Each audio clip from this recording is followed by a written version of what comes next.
Hi, we're working our way up to how the DNA code gets read to make protein, but first let's take a step back and talk about DNA replication. Remember that quote that was up in the classroom on DNA Day? It has not escaped our notice that the specific pairing we have postulated immediately suggests a plausible copying mechanism for the genetic material. Watson and Crick said that. What they meant was that if you know what one side says, it's easy to figure out what the other side of the ladder looks like. So during interphase, that is the time between divisions, the time when mitosis isn't happening, the cell has to make copies of all of its DNA. We call that replication, and replication is super complicated. It's actually very sophisticated, and it involves a lot of enzymes. But the whole thing boils down to this. The DNA gets unzipped between the bases where those hydrogen bonds are, and along each side of the unzipped strand, a new half of the molecule gets built, with the complementary bases getting bonded to the existing bases. So you end up with two whole new ladders, each one with one side of the old existing ladder and one side that's entirely brand new. That's DNA replication.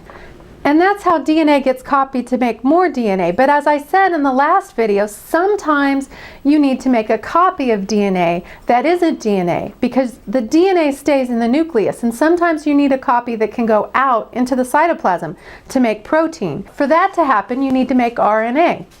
We call the process of making an RNA copy of the DNA transcription. Transcription is a word that means taking a written description of something. For instance, in a court, a written record of everything that happens is kept, and that's called a transcript. So it's sort of like making a photocopy, but the hard way, by writing it out by hand. The cell writes out the DNA instructions as an RNA copy.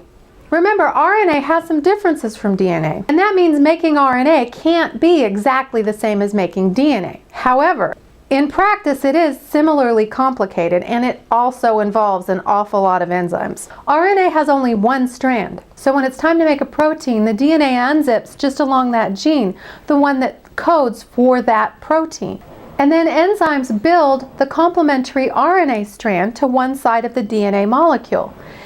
Instead of deoxyribose, the enzymes put in ribose, and instead of thymine, wherever there's an adenine in the DNA, the complementary base is uracil, and so the enzymes put uracil in there. So you have an RNA strand that's attached to one side of the DNA ladder.